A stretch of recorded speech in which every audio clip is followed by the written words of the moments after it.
To just say it very plainly, we have a crisis in our schools.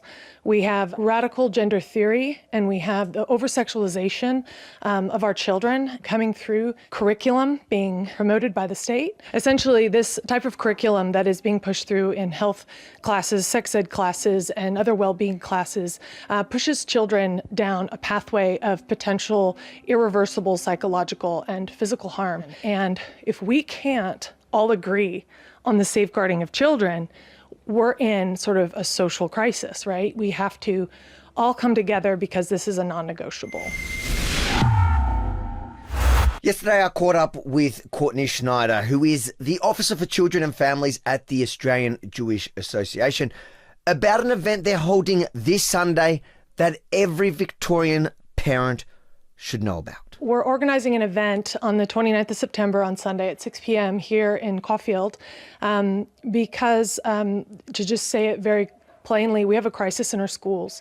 We have radical gender theory, and we have the over-sexualization of our children coming through curriculum being promoted by the state, as well as material that is not appropriate for children. They don't have the maturity or the mental capacity to process this information in a healthy way. Essentially, this type of curriculum that is being pushed through in health classes, sex ed classes, and other well-being classes pushes children down a pathway of potential irreversible psychological and physical harm. And we think there are better ways to manage any sort of identity crisis or any sort of discomfort one has than pushing them down this path.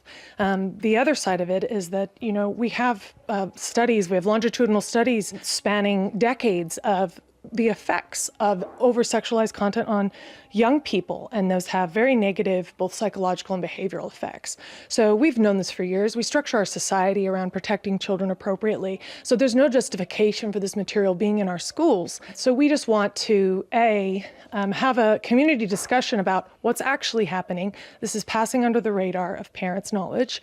What's actually happening, how bad the problem has gotten, and what steps we can do and what action items we can take to equip parents to make it stop. This has to stop. This has to get it out of our schools, and it has to happen very soon.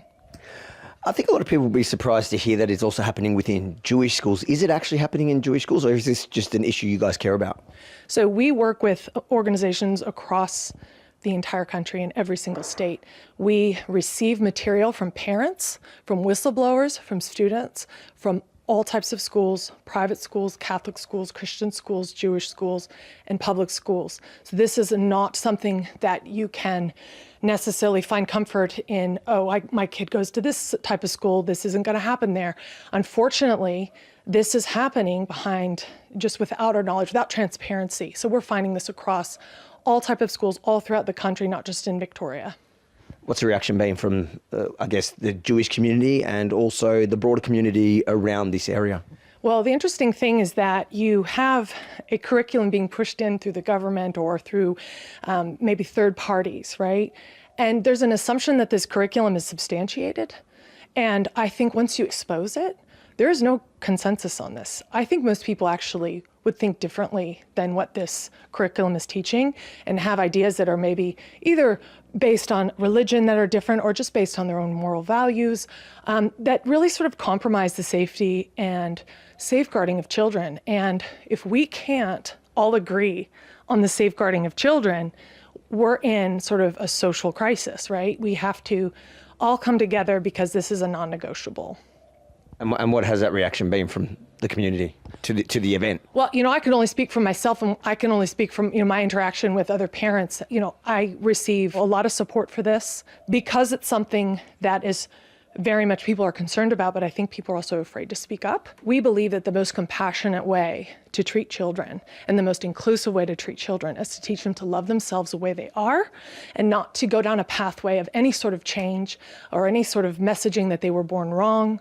We want to teach children that they are whole, just the way they are, mentally and spiritually and physically. What do you expect to, or what are you hoping to achieve from the actual event? Well, you know what? That's a great question. I think number one is awareness. I think you need awareness in order to inspire any action.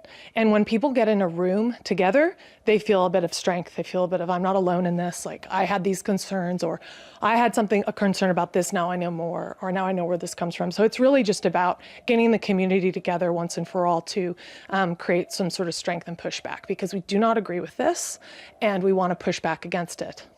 When you say the community, are you talking about just the Jewish community or locals in general? Not at all. I care about, all people. I think this is not a popular ideology. I've spoken to people in different communities, Filipino communities, Indian communities. I know Christian more in terms of, I know the Jewish community, but I also know the Christian community. And, I think there's a sense that we want to be an example, that this isn't okay. And we want to show that we stand up for our kids, and we believe in, the safeguarding of our kids, first and foremost. So we want to provide that example. And so we're finding consensus around this topic from a diverse group of people.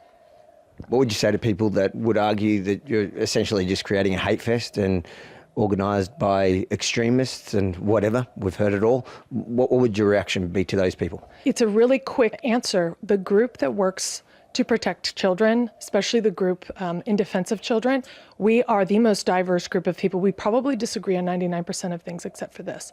We are a group of people consisting of lesbians and gays, grandparents, parents, non-parents, transitioners. People who have fully transitioned are fighting against this, okay? Detransitioners. You can't believe the rainbow crew of people that are fighting against this, not just, Jewish and Christian, but complete atheists and agnostics. So we found really a topic that there isn't really an extremism, like you tell me what's so extreme about protecting children's innocence. No one has a right to take that away. And once it's taken away, you can't give it back. So we don't believe that anyone should have that sort of a control, especially something institutionalized. Do you welcome people that might think that you're wrong? Of course, this is why we're having a discussion. We're dealing with an ideology that is very new, it is unproven, and it's unsubstantiated. And we're dealing with a sexual liberation movement that is now fully in the schools. And we know how that ends. We have data to prove how that ends. So I can cite, dozens of studies that show this. I dare say I'd argue that the extremists are those that want to cut off the organs of children, not those that want to discuss and highlight protecting them. Well, I guess, what are all the details? So this Sunday, the 29th of September, in Caulfield, we have a link up, we have a flyer up. It's at 6 p.m. and we just hope to see you there. Have you had any protest or any pushback? No. You might now. Potentially, but we are ready for that. Not afraid? Not afraid at all. We believe that we're on the side of right in this debate, and we don't see a lot of gray area when it comes to the over-sexualization of children and pushing them down pathways of potential irreversible medical, psychological, and physical harm. Most important question, what's a woman? A woman is adult, human, female. If you think it's important for every parent to educate themselves on this important issue, make sure to like, comment, but most importantly, share it far and wide. And make sure to share the event. Encourage your family and friends, especially in the local area, to get involved. The details you can find in the link below in the article. And then head over to followrv.com so you never miss a thing, just in case this is a subject that gets me banned off the platform you're watching right now. Followrv.com, follow me across all the platforms, including the mailing list.